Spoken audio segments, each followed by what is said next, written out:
Good evening and welcome to the 17th meeting of fiscal year 2026 for the Milton Planning Board. At this time, I would like to now call the meeting to order and begin with our administrative items. The first item, before I would like to actually go into administrative items, introduce the members of the board and our staff. Jim? Jim Davis, member. Maggie Field, member. Sean Fahey, member. And Meredith Hall serving as chair. Cheryl cannot be with us this evening, so we will now introduce our staff. Yeah, Vontae Grady, Assistant Director. Liz Manning, Planning Director. Great, thank you.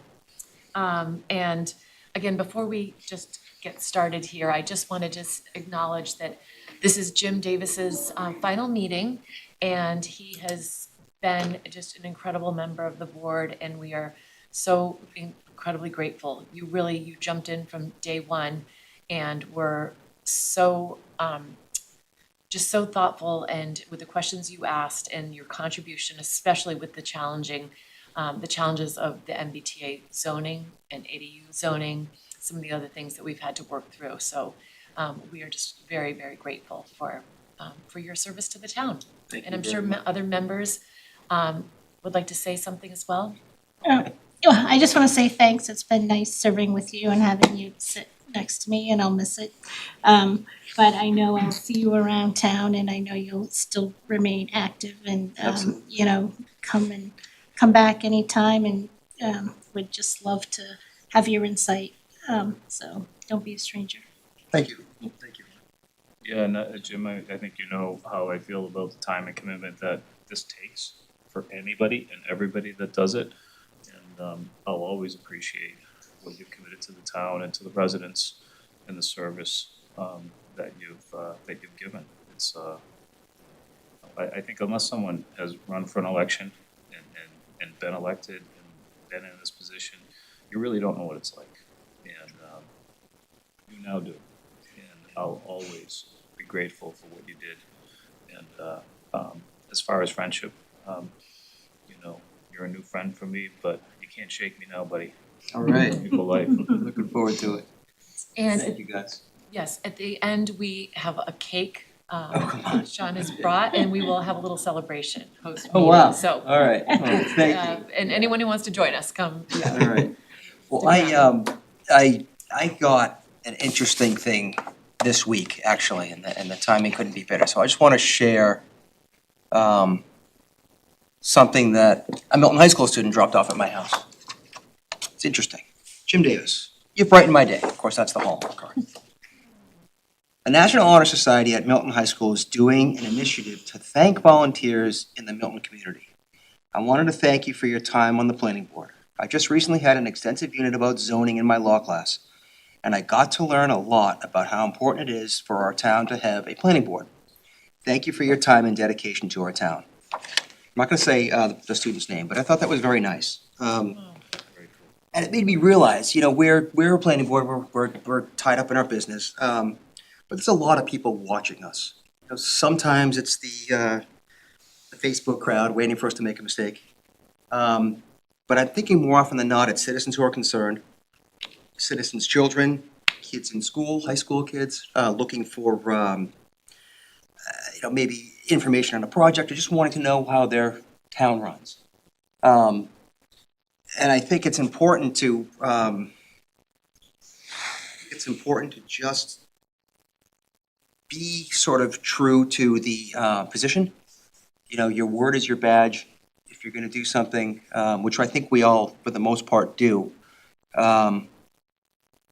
keep it on the up and up, keep it civil, be here sort of as leaders of the town, because that's what people elected us to be.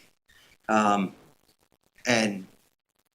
I think one of the things that I'm taking away from the planning board is just that. Your reputation is sort of your word, and when you're on a board like this and there's all the discussion and all the research and all the time that goes into it, keep everything on the level, keep everything at the meetings, and I think a better result will come of whatever we do because of that. So I have to thank the person who sent me that. He delivered it, actually, so.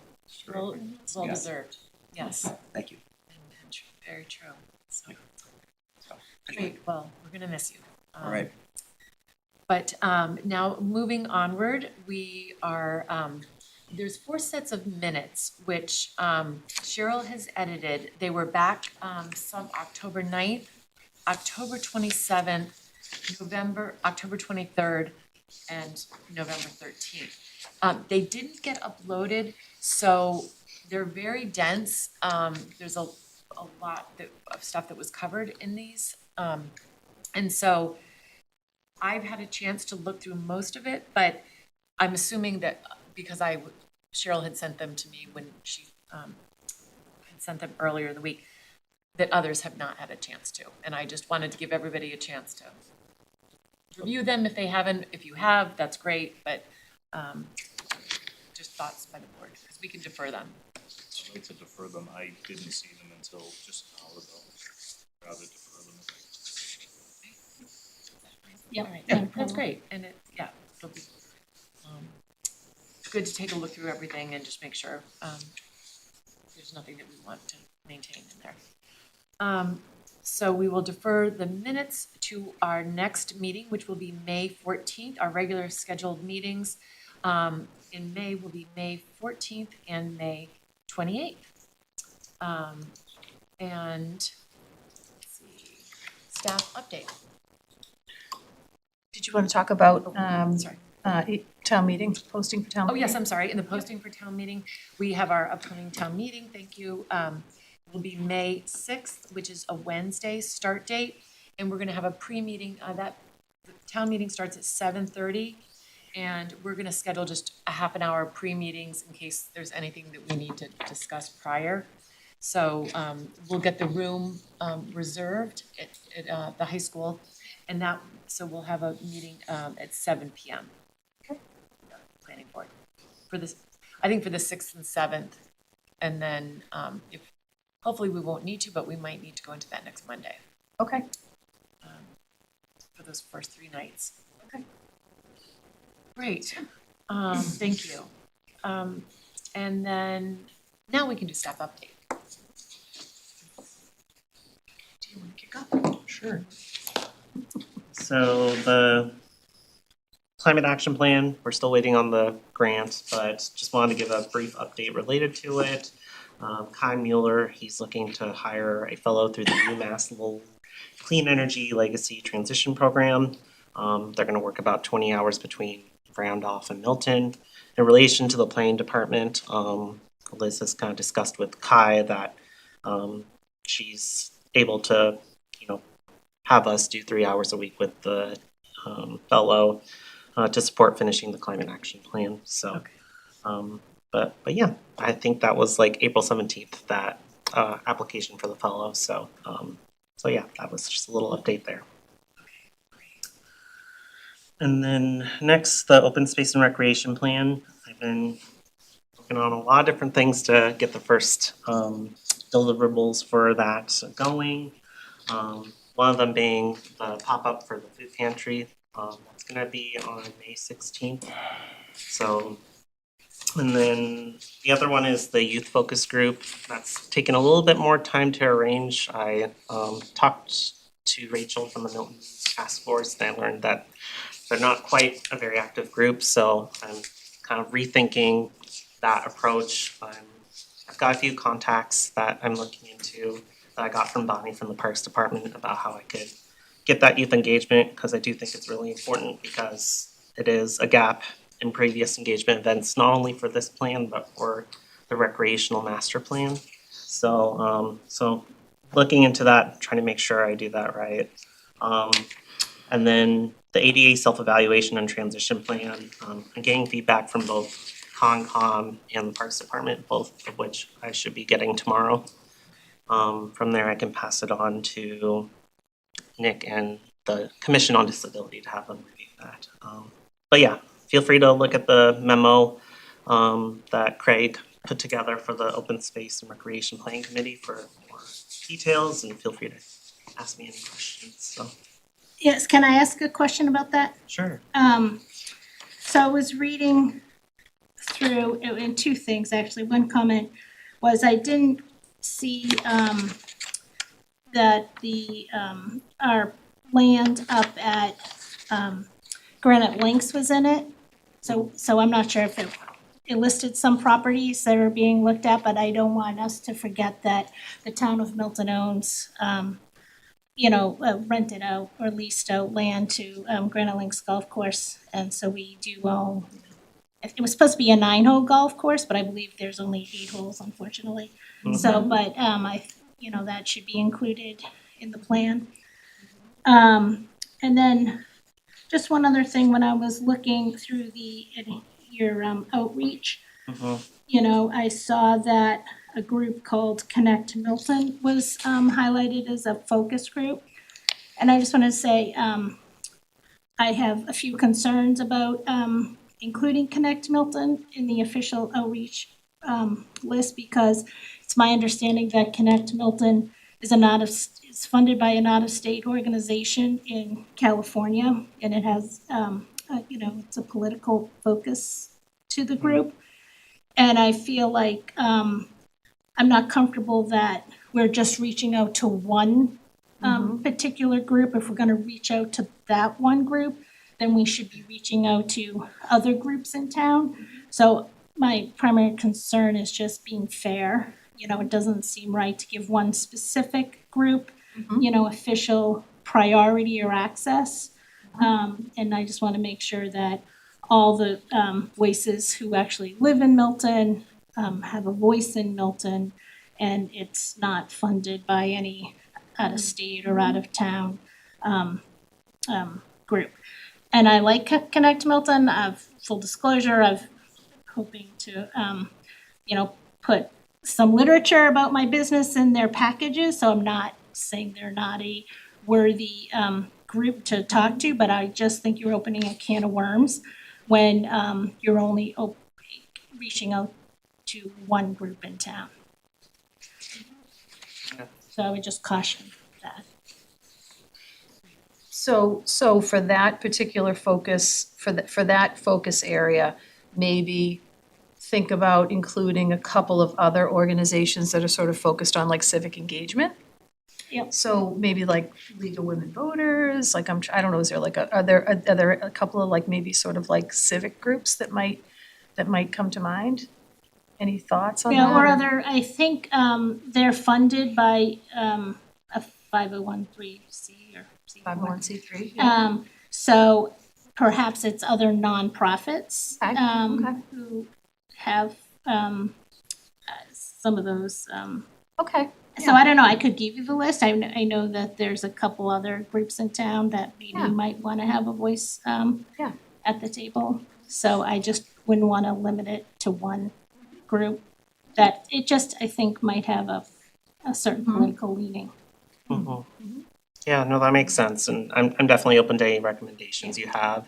I think that came to mind because we went to the like library event and it was kind of a big Right. turnout there, and they seemed to be like, I don't know, my impression was like community like focused. However, I have only been to like one of their meetings, and on their website they say they're like dedicated to diversity, equity, and inclusion. So those were some things, but obviously want to be sensitive to the community and make sure that their values are reflected in this work. So definitely open to any suggestions you have.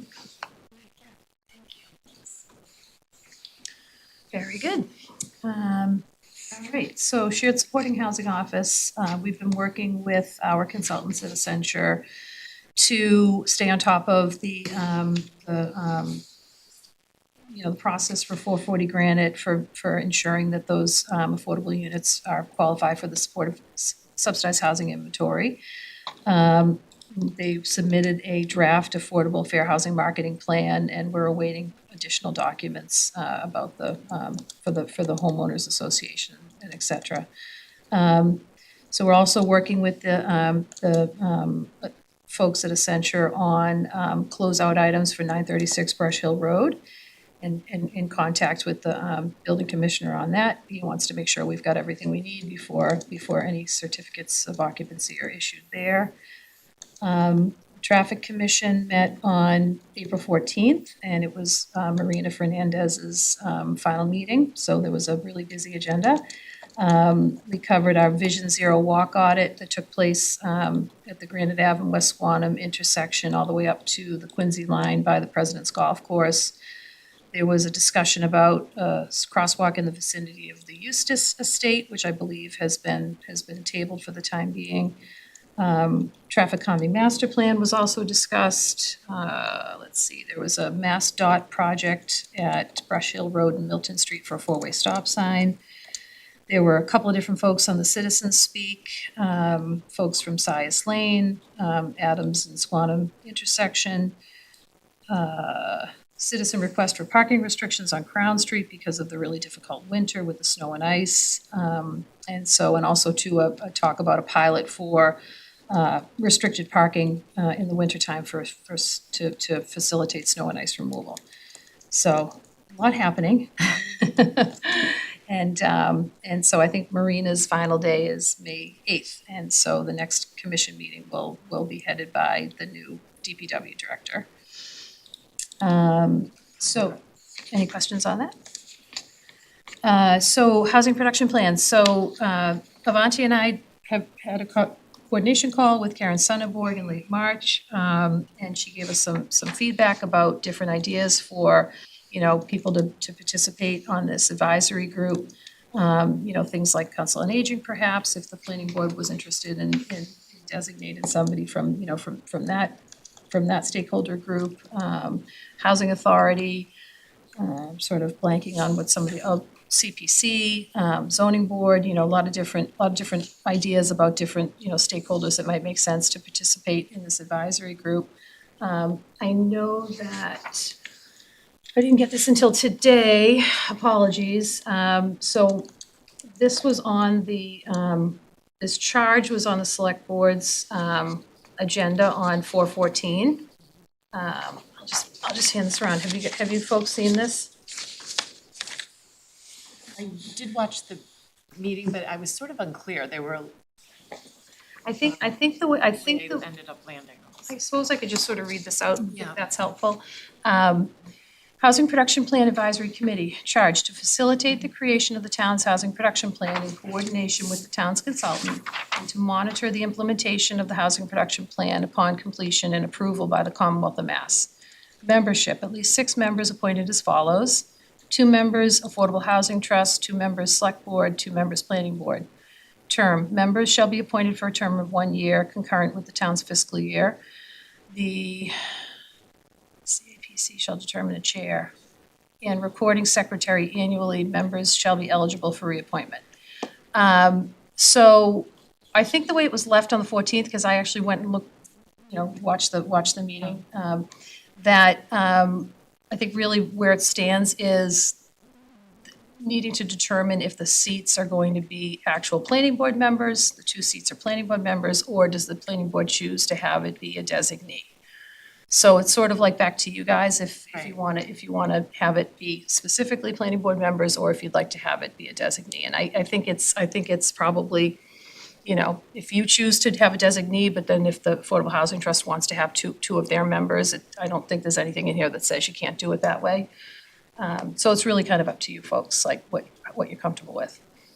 So they're definitely wanting to form another committee, because I think I had brought up a concern that, we have 90 committees in town and we have too many committees, and do we really need an official committee, and is that going to hinder the progress? Because even when I was reviewing some of these minutes, we were talking about this housing production plan all the way back in October.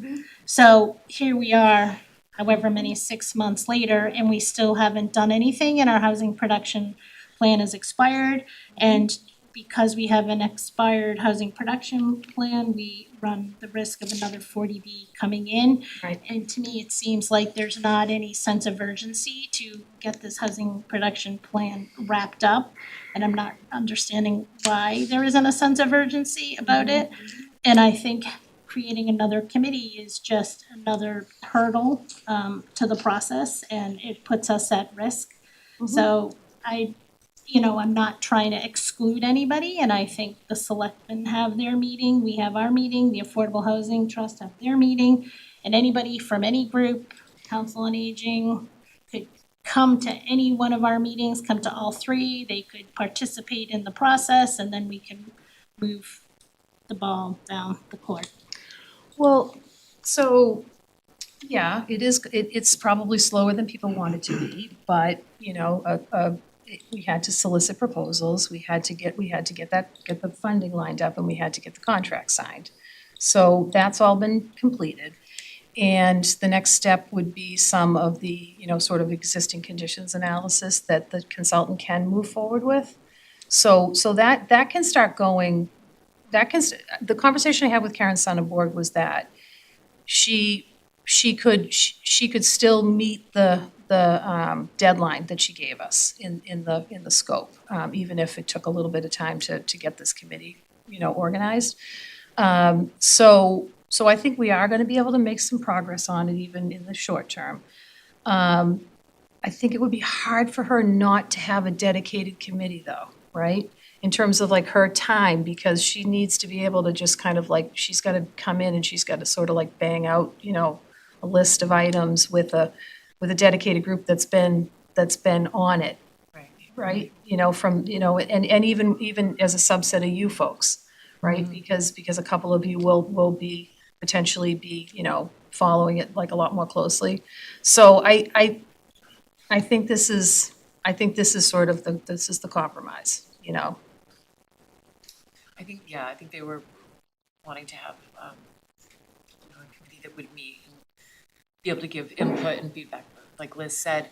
What I'm thinking, is that we can sort of think about this, who would want to be on it. I do feel like at least we should have at least one planning board member because we're so familiar with the projects. Obviously, Liz can give input, and Avante as well and feedback, but it would make sense to have at least one member of the planning board, possibly two.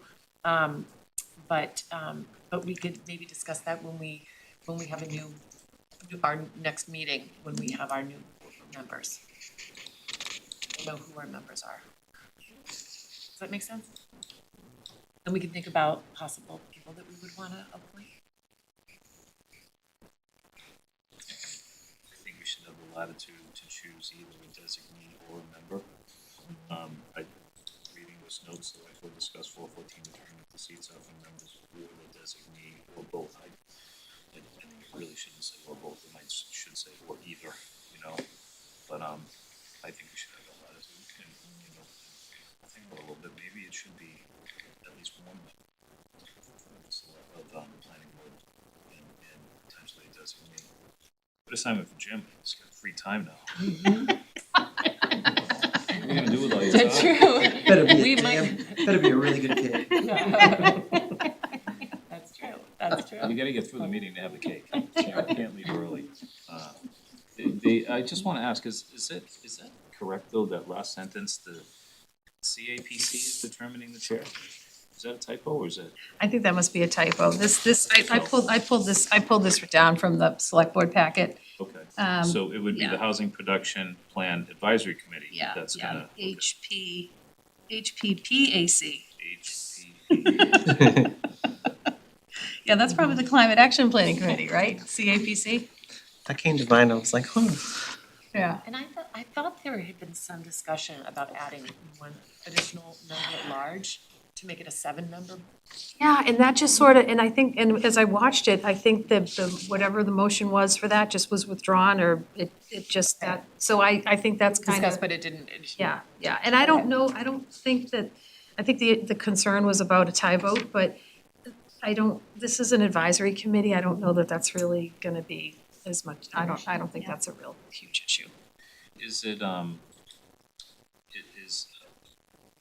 well, would you be a participant in this group at all? I'm ex officio for like the traffic, no, for the sign review committee, ex officio. So maybe, I mean, we're definitely gonna be staffing it, like staff wise, like with the consultant, like, so we're gonna be in the mix for sure. Yeah. But in terms of a vote, yeah, I don't know.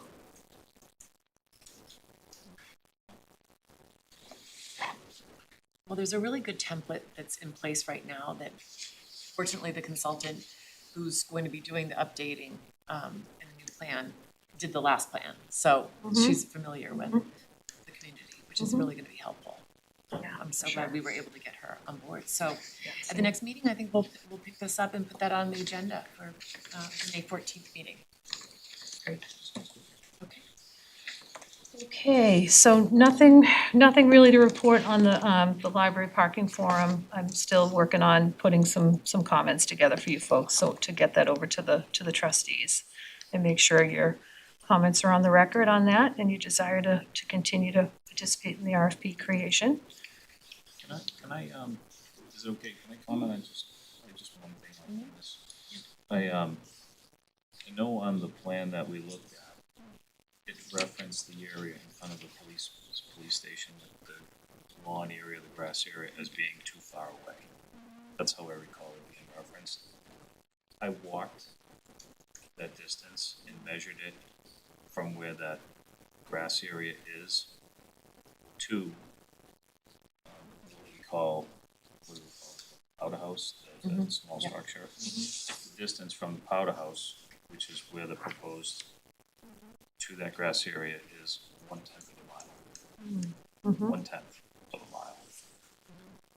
To me, 1/10 of a mile is a very short distance to be able to take advantage of property that we've already developed, that we could create potential parking. And furthermore, the other side of the parking at the police station, between the police parking lot and the hospital property, is viable land. So, again, just coming back to it, since it's in your notes, Liz, it is 1/10 of a mile. That's a short distance to me. Even the library staff could park there, and that would free up spots.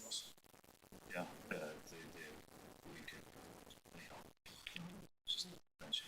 If we're gonna build it, I know a lot of towns are not going to public safety buildings.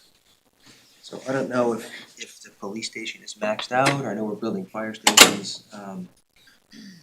But it might be an opportunity to do something with an overall public safety building.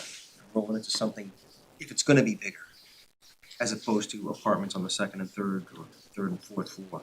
I'm sure that many people pass by that police station parking lot more often than I do. The police have their own parking behind the fenced area. The front area is for a visitor to the police station.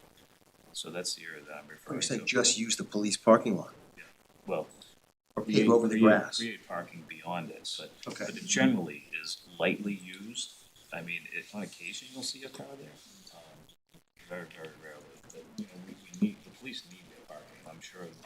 I'm sure our chief would say, no, I have to have my parking, but I'm talking about expanding beyond what is there to create additional parking so that we could provide. I missed it, that's a great idea. Yeah. That makes the most sense. And again, I'm referring back to the plan where it said it was too far. I can't see 1/10 of a mile from the proposed area to the police station as being a barrier, based on distance. Great idea. All right, so if you were following the select board's meeting on the 14th, then you saw that they had voted to issue the Milton Fire Station RFP.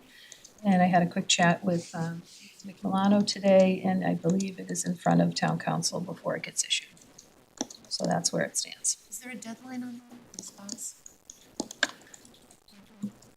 I didn't see a deadline I in don't the, remember in the seeing one. draft that was in their packet. I don't know if that's gonna get inserted. They'll probably be inserted once the town council review is complete. Yeah. So I watched that meeting because I was really interested to see what their comments were on our comments. So at our meeting, we spent a considerable amount of time talking about this.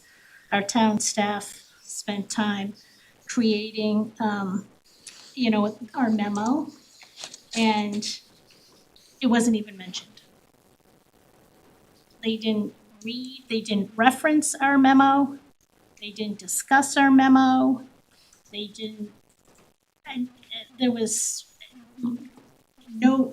I was a little bit shocked that, that they didn't take into consideration any of our comments. And that was frustrating to me because one of the reasons, we have this budget coordination committee meeting was on day one, it was to facilitate dialogue and collaboration between boards.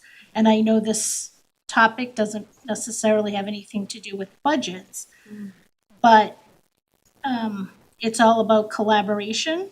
And again, I feel like there was not any collaboration given and I was just frustrated. And even in the Milton Times today, there was no mention. They mentioned our meeting, which was the week prior, but they didn't mention anything about our memo. So that's frustrating to me. So I'm wondering why Nick didn't bring it up. Did he say why he didn't bring it up? I honestly, we had a very quick conversation, and I think there was a consensus that I think the main question, I think, was on the, not selling the property, right? And I think maybe the consensus for the board, I can't speak for the board, was that they wanted to proceed with their original, Yeah, but they didn't even say that at their meeting. They didn't say, what's the consensus of the board? They just said, oh, let's just go ahead with the RFP that was written. So they wrote the RFP, we commented on it, our comments went back, disregarded, and how they entered into the discussion was, we have our RFP, does anybody want to comment on it? No comments, so they just put it forward.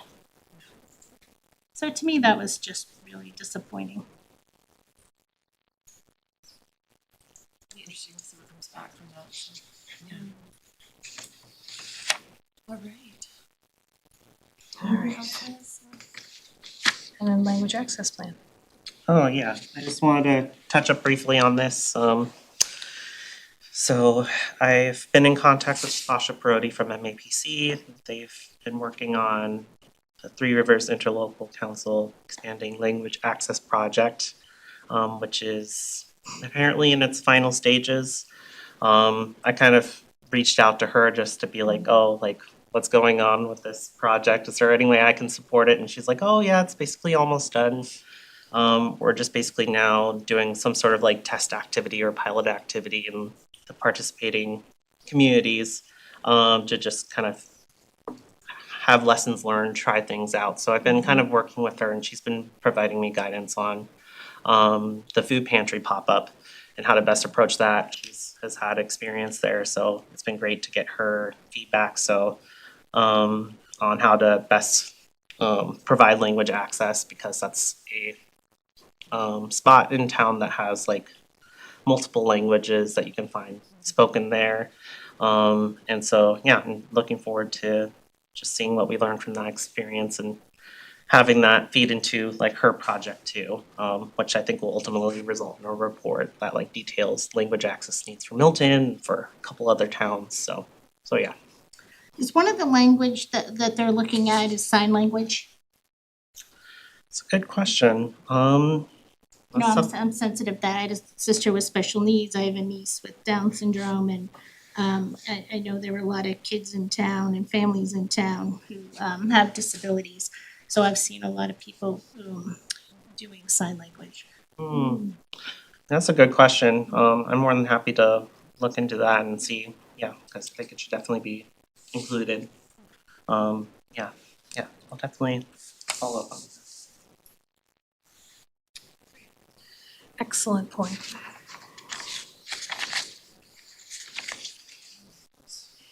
Okay, that's it. Back to Amy's comment. I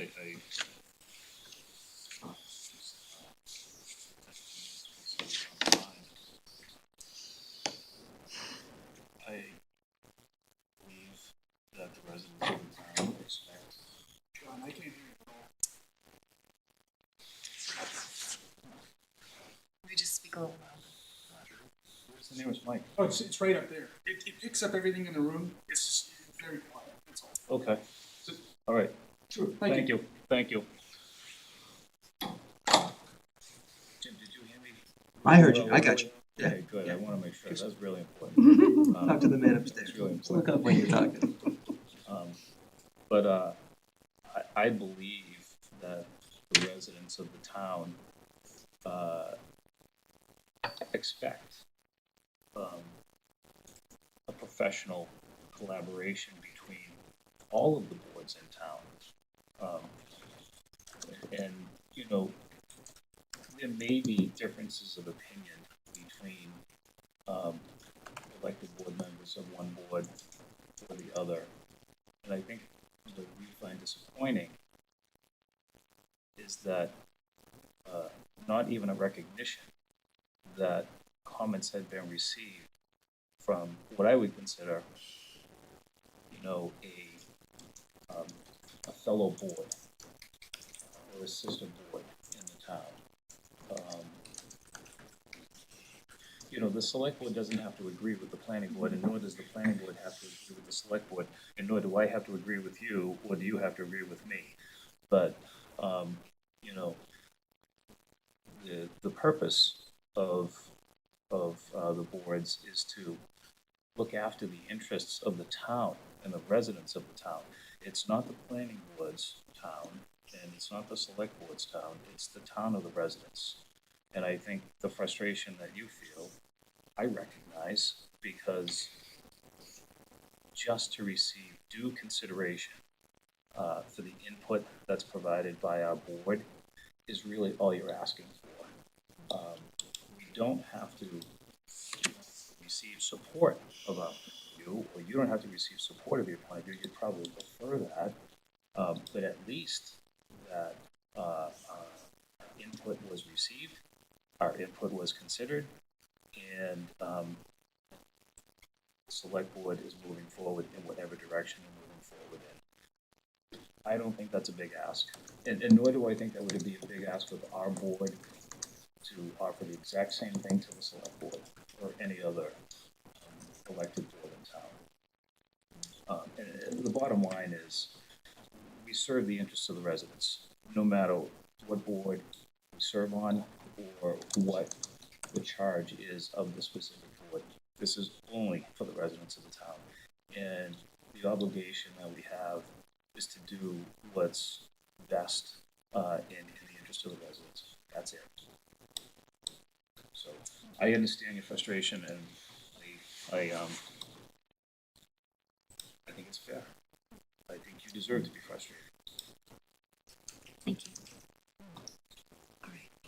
Thank you. And I had just one item that if we could, we don't need to report on currently, but I was reached out today by a writer for the Milton Times, and they are asking what information that I had on the $450,000 award Milton received through the EOED for an upcoming story that they're working on for the Milton Times. The money will be used, his understanding, along Mechanic Street and Franklin Street to help accommodate the two new housing developments. He asked what exactly is being done there. What projects do you see down the road for Milton?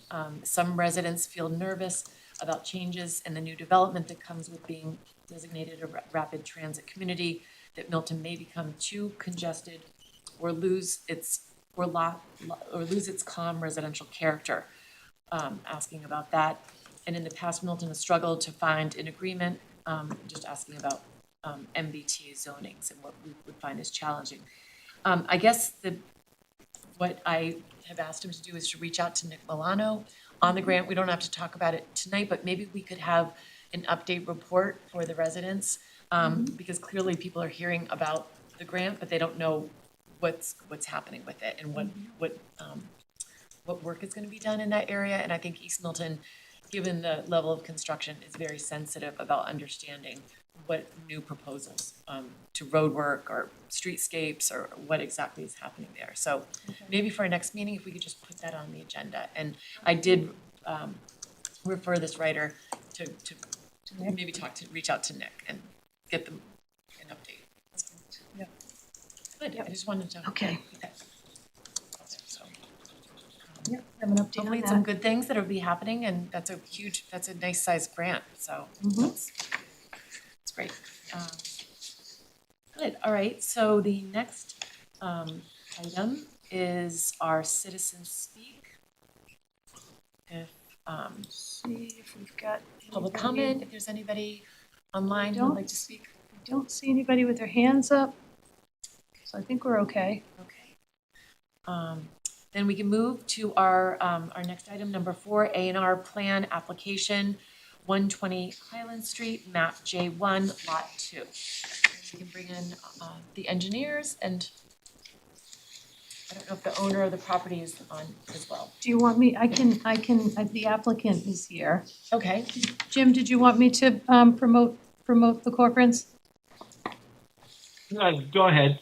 Okay.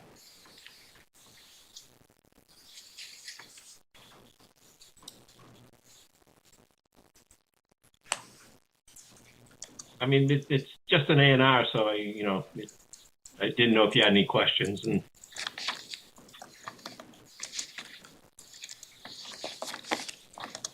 Yeah, Liz, if you want to tee this up and. Sure, absolutely. So, you folks received in your packet, the copy of the application, stamped into the clerk's office. I did the A&R checklist and indicated that everything that was required to be on the plan is on there.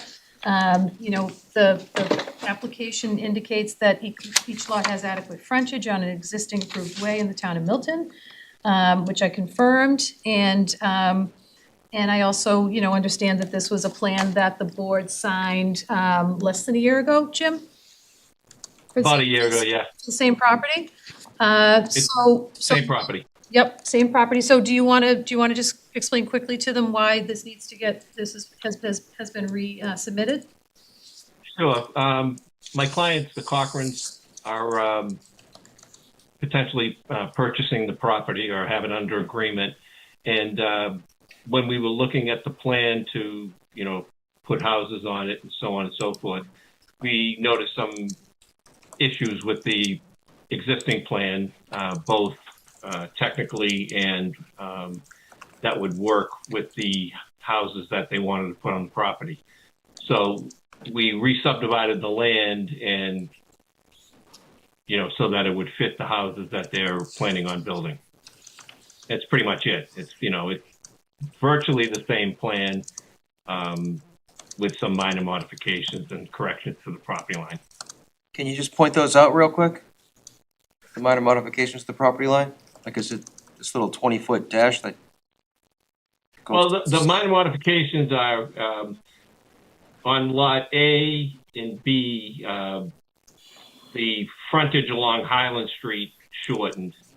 It was the previous survey had it about a foot longer, and we found that to be not correct. And the property itself twisted when we held the monumentation that they found, the previous surveyor found, and we found.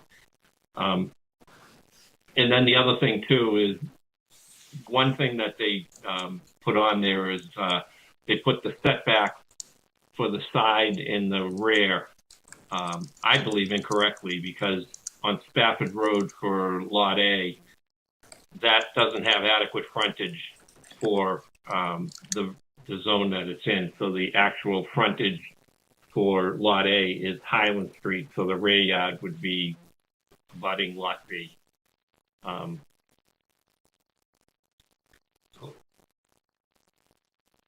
There we go. Good, thank you. Trying to position this better. Sorry, guys. Is that better? Does that help? Zoom in a little bit more, maybe. Sure.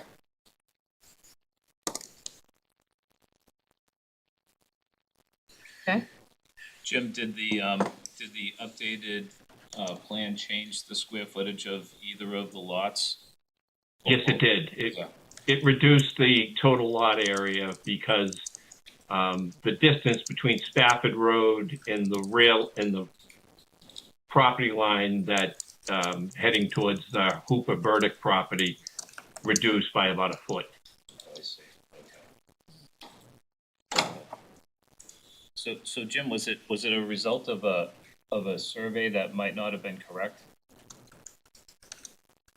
Yes, there were issues with the survey prior. Okay. Thanks.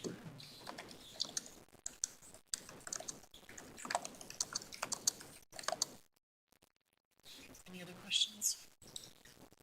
I'm good with it. Looks like they have the frontage and they have the lot size. Jim, one question, that 10-foot sewer easement, I suppose it's a bit of a restriction on Lot B, right? Because what will that restrict them from? You can't build over it, correct? Well, that's the side yard for Lot B, so we couldn't build on it anyway. Yeah. So it Right. doesn't really do anything. What we found during our research was that the sewer easement shows up on the town records, the assessor's map, and in an as-built plan done in like in the year 2000 or whatever. But it's not in the title, so that's an issue that's got to be fixed. I see. But it doesn't do anything to the lot because we can't build within that 10-foot side yard requirement anyway. Okay. Thank you. Anyone else? I'm good. So I don't have any questions, but I just would like to disclose that I hope, all elected officials make disclosures, but that my son and daughter played hockey with Maeve Corcoran, and her family is an infrequent customer of mine. And even though every customer is important, they are not a significant client to mine. So based on ethic guidelines, I'm confident in my ability to remain objective and evaluate this matter impartially. Thank you. Well said. All right, so I'll entertain a motion to approve the current A&R before us at 120 Highland Street, map J, lot 2. So moved? Is there a second? Second. All in favor? Aye. Great, thank you. Can I sign them after or Sign, yeah. we'll after? sign. Okay, good. Thank you very much. Thank you. Thanks, Jim. Take it away from the cake. Thanks. Okay. All right, and item number 5, for annual town meeting, our article, sign bylaw. Liz, do you want to take this? Just, we keep it on the Sure. agenda in case there's anything that comes up and. So very, very minor amendment, which is in your packet. And again, same issue I had, it didn't sync properly, so I don't know who saw it when. So I have a hard copy for you. It's just this tiny amendment to enable the building commissioner additional time to review the sign permit application before it gets submitted to the sign review committee. I doubled back with John Zikowitz about this, and he was fine with it. He thought it made sense to give the building commissioner ample time to do what he needs to do. So, and this was the request of the building commissioner. I also ran this format past Carolyn Murray as well, to make sure that it was drafted properly, so she didn't have any concerns. It potentially could get sort of wordsmithed though, maybe between now and sort of when it goes on like a green sheet. Is that the process? So if you are to take a vote, maybe just kind of a little bit of flexibility if a little bit of this, to see if the town stuff and whatnot has to be kind of wordsmithed a little bit. Okay. So that'll go back to Carolyn prior to it going to the warrant committee. She has seen this, but I can send it back to her again prior to it going to the warrant committee. She's reviewed it, but I can definitely do that before it goes to them. Okay, because, and we were talking about this, that who would prepare the green sheet for this? This is like, I'm learning. I'm learning. So I'm happy to have, is it typically? I just want to make sure that Town if we council, or is do it- the green sheet, that Okay, like any changes that are made, that would be done before the green sheet. got it. So as long as I know sort of like who's supposed to do what at different parts of the process, I'll make sure that happens, but I'm looking for Okay. I'm looking for guidance. So if you guys have, wanna give me some feedback on it, or I'd be happy to turn to town council on it, whatever. I think because they're new as well, and this is Yeah. their second town meeting, right? Because I think they were here So in the and Sue fall. Galvin in the clerk's office would be able to, Okay, because they distribute them. So okay, they'll know if they're printing them or if somebody else is. okay, Um, all right. But I'm comfortable, supporting this change. The building commissioner has asked for a 7 to 30 days. So I think if we approve that, the language from 7 days to 30 days, and entrust, Carolyn to put it in Format. The correct The format. correct format to, yep, absolutely. Okay. I just have one question on, and I think the document that you've included is, this is great. Oh, That you've good, given us. good. This is gonna be so helpful in town meeting. Yeah. My only question was, in the sign review process, Mhm. will we be adding the 30 days? Because we do reference that the sign review committee schedules hearing within 60 days. In the previous block, Mhm. right, it does say the building commission certifies materials for completion and forward to sign review committee. Mhm. Could we say within 30 days, just so it's right on the process? Yeah, yep, excellent, yep, Great point. definitely. But you guys did a great job on this. That is so easy now for people to understand. That's fantastic. The whole thing is great. I can't really take credit for the flow chart. It was Larry Johnson. Okay, whomever. Well, but- and you added pictures, but everything, the visuals too. images, Yeah, okay. This is really, really helpful. Good. It just condenses a lot of really difficult narrative to follow. Mhm. It's great. So if folks are good for that, once that change is made, Liz will send it over to the warrant committee and to Nick. But I wanted her to share it with everybody else first, so. Right, Do people feel like they want to take another look at it, or is it good to send it over? Okay. Is Larry a significant author to this document?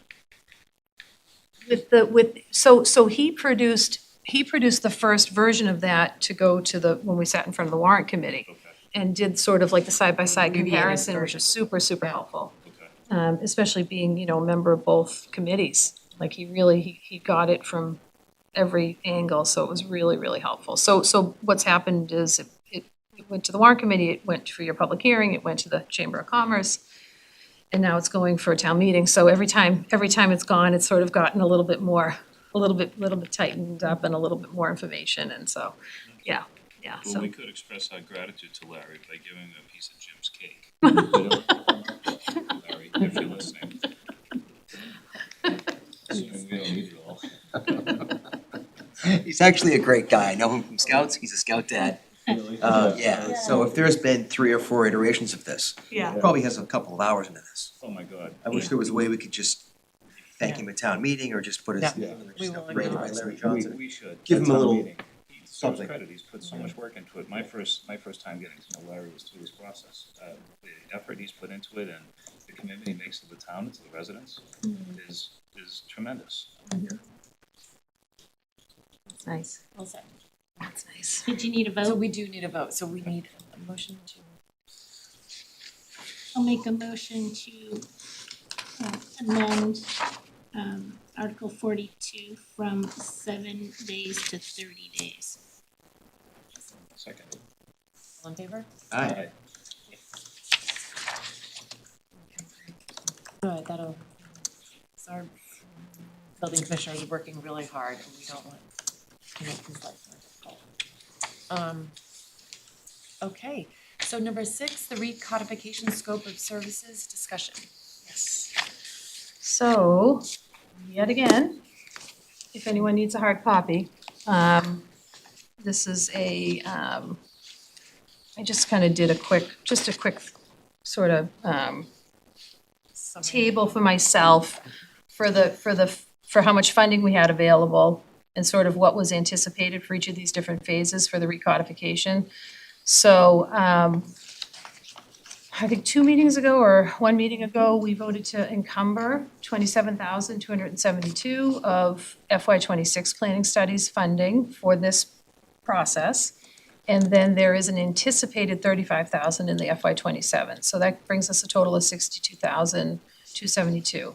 So the proposal in front of you, the first phase is, comes out to 6,800, and called an optional zoning audit, so we can talk about that a little bit more when people have more time to kind of think about this and really read through it.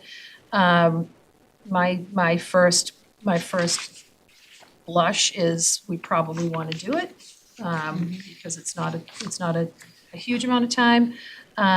And then phase 2 is a zoning diagnostic. That's when we really get into the nitty-gritty with the different areas of the zoning that need to get sort of tightened up and cleaned up and et cetera. So that is an estimated total of 40 hours. And then she gave us a range on phase 3, which is the drafting of the different zoning amendments. So Carolyn Murray is anticipating anywhere between 60 and 120 hours for that, depending upon the extent to which, different amendments are anticipated. So I included those two numbers there as well. So essentially, if we come out on the higher end, we're just a little bit over the 62,000 that's available. It comes out to about 64,600 would be sort of like the top end, depending on how deep things get. It seems, I gave it a really quick look. It came in on Tuesday. It's detailed. It gives us flexibility to determine sort of, areas that need to get covered, sort of how deeply folks want to get into them.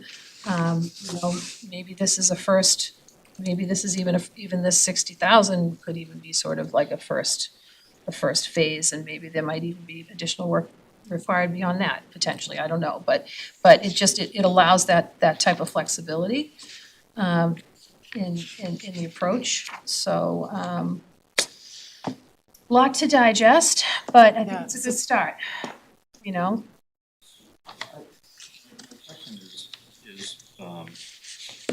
question is more focused on how we manage this cost. It's a $20,400 range between the low anticipation for phase 3 and the high anticipation for phase 3. It's just a lot of dollars. So is this work done basically on a time? Are we just paying based on the number of hours that it actually takes? What happens if the hours are under or over? And that's such a big delta between the low and the high. We work so hard to get funding for a few $1,000s, and we're looking at a potential swing from low to high of 20,000. I think she explains that on page 3, where she talks about, what she's characterizing as a repeal and replace, right? So that would be sort of like wholesale, like you take the existing one, you repeal it, and you replace it with just a whole new bylaw, right? Her sense is that that's overwhelming and doesn't necessarily get you where you need to go. So I think she's sort of positioning this so that if we say a first cut at it was focused on a specific topic, like definitions and dimensions, or definitions and allowed uses, or there could be sort of like a focused approach to try to handle some of those things that are problematic. And I think that's probably where you're gonna get into like the 60 as opposed to the 120, and then maybe at a subsequent town meeting, you come back and you take another cut at it, and then you probably would be getting into that other chunk of 60 hours. So But yeah, no, absolutely, it is an estimate, for, for the reason that it's hard to know going in exactly what the stakeholders are really gonna wanna tackle. Because some of it has to do with interpretation, some of it has to do with, sort of like how things function, how things function today with the folks that use the document. Right. So it's like until you get people in the rooms really talking about it, I mean, I've already had, how many things have come up for us already with zoning? Like, like literally daily. Like just questions about sort of like, well, does this apply? Doesn't that apply? And like, what exactly does this mean in this circumstance? And that's just us. Yeah. Like, we're supposed to be kind of like, we're not the zoning board, we're not the building department, we're sort of like a couple levels down. Yeah. I mean, even though I know the planning board has the role of draft, drafting zoning and creating zoning. So yeah, yeah, there's gotta be ways to tighten it up for sure, but I think it's also kind of, some of that fuzziness is, I don't know, I understand why there's a little. Until we get into it, we won't know. Yeah, so who is going to provide that kind of guidance? Beyond Carolyn? Yeah. So what, so sort of like the town's Well, primary person on the project? yeah, exactly, because I think the way that Carolyn wrote her note here on that particular topic, this particular topic we're talking about, she closes with, you know your town meeting best, so we will work with you to determine the best course of action. That's her last sentence in that phase 3 section. So who is you? I mean, this is, Well, it's it's addressed in- either you, Yeah. yeah, Yeah, it's either addressed you to or both Nick. me and Nick, so. Okay, so the guidance in terms of, I should say, we need to do it right. I'm not suggesting trying to save, dollars and sacrificing what can be the document that we need in the end. So I don't wanna do that, Liz, I was just recognizing a significant difference. Yeah. But you know this better than we all do, so there's probably good reason that Carolyn is projecting between 60 and 120 hours, and she can't project any better. So it'll be you and Nick that will, when she has a situation that requires, advice in terms of what we want, it'll be you and Nick that'll make that decision. It's a question, I guess, right? And it Yeah, sounds like at this, it's a good question. no, and it sounds like at this point, we don't need to vote to accept, to do phase 3 yet. And I think there's gonna be information that comes out of phase 1 and Phase phase two, 2 okay. that are gonna inform Yeah, our okay. focus. Okay, If that makes sense, because Sure. we'll need to have a focus, because I wholesale taking out the whole, Yeah. zoning, but it is, that, I don't see that happening. But being able to assess after we do phase 1 and 2, where we want our focus to be, that maybe will help us to Okay. narrow that, okay, the number great, of that. I mean, it still will be a little bit of a variable, but I think we'll be able to target certain areas and Okay. say, okay, great. And I would assume that the building inspector would be part of it because he's the one I hope who so. who reads it every day and applies Totally. for it. Applies it to projects. absolutely. So I would think that you would start with him and he would say, this is what needs to get fixed immediately. I would love to have him be like a big part of this. I hate to sort of like volunteer anybody to be like a project manager. So I'm just trying to be sensitive to that, but he's definitely like the key person. The Board of Appeals, for sure, and Michael and Nick as well, because he deals with this stuff all the time as well. That the phone calls will go to the select board's office too, hey, I wanna run a 24-hour convenience store, can I? And, just constant, that type of stuff. So, it's, But I feel like in my opinion, it all goes to the building inspector first. And then he might say, I don't know, but he gets all the phone calls first. And then it only goes to the ZBA once he denies an application. So he has to put in a lot of man hours, walking through, you know, the process with a resident before they even fill out an application. So he would probably know how to make it, that first step easier. I know he's already got like a really lengthy list of things that he's already had issues with since he's been here. So he's got a list. I believe there was a list from when they converted to the E-code, that company, that group had already sort of identified like some of the internal inconsistencies and problems where it wasn't current with like state law. So there's that document as well. So that was why she had kind of said that zoning audit at the outset is optional, because some of this work has been done. But, you know, I think the thing that really stuck out to me was, you know, sort of like this issue of like interpretation and what have you. Like, I think having different, you know, you've got different people in the mix now than you did when that recodification was going on, I think in like 2021 maybe, something like that. So that's why I'm kind of feeling like that phase one is probably worthwhile. It's Oh, probably 100%. Yeah. worth the money. Even though she's, you know, she's saying you could choose to do without it. But that's where she's talking about the, you know, the stakeholders, the, you know, concerns relative to interpretation and enforcement, because those are really, really important. Those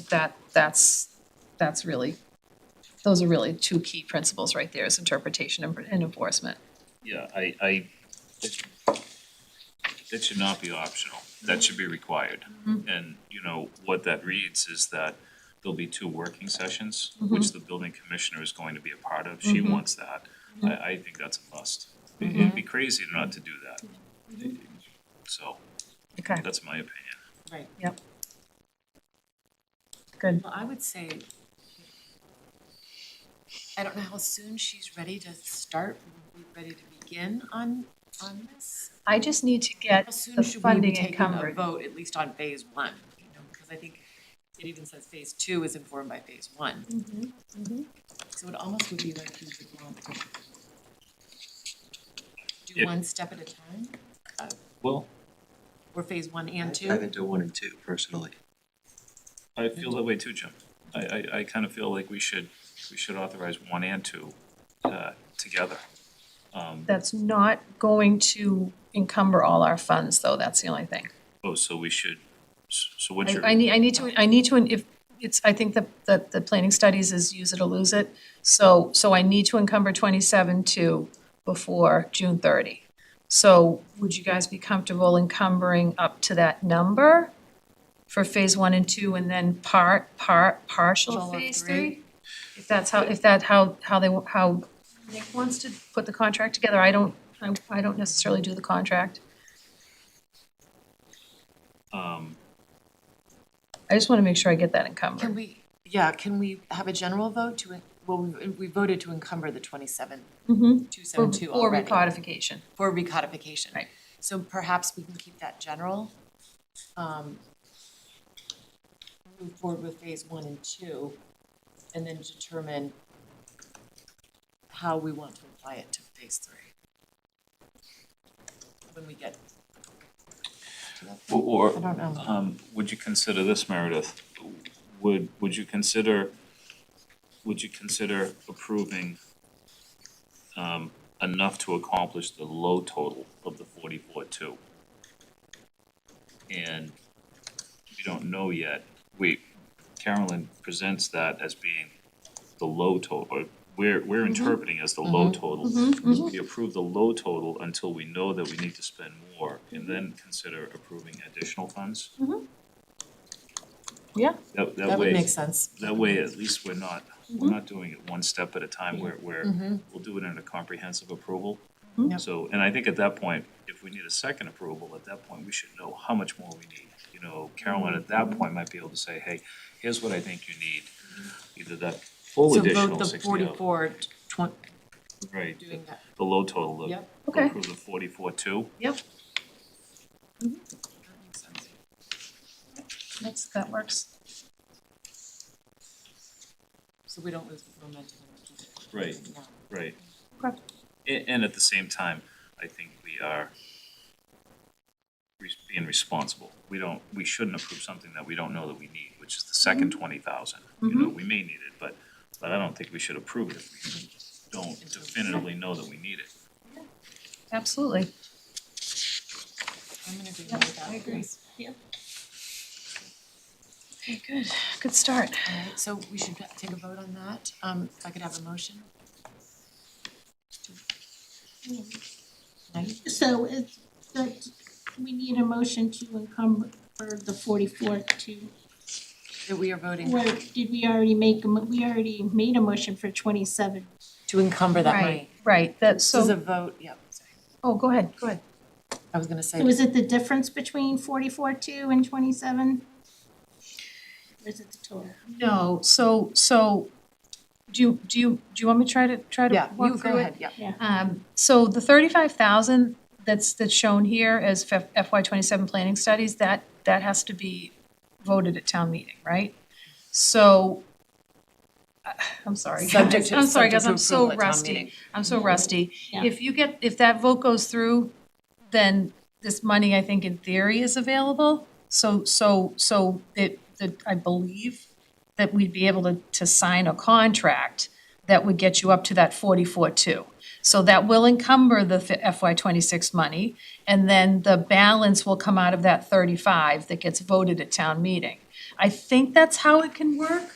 I think the contract can get signed once that vote goes through. I don't know, and the money, the 27 and change will be available before June 30, and then the balance probably won't be available until after July 1. So I think the vote is to move forward with the contract for the 44.2, Recodification. for the recodification. That's why I think that's all we Yeah. need to. Okay, so I'll make a motion to move forward with the recodification in the amount of 44,200. Is there a second?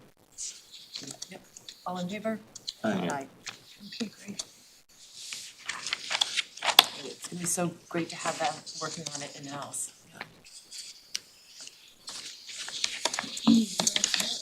So, that being the last item on our agenda, if there is anything else, and if there's anything else that anyone wants on a future agenda, please reach out to Liz or myself. But with that, we will conclude Jim's last final meeting. Would you like to make the motion to adjourn, I'll make a Jim? motion to adjourn my last meeting. Is there a second? I'll second. All in favor? Aye. Aye. All right, thank you all. Good evening. Thank you.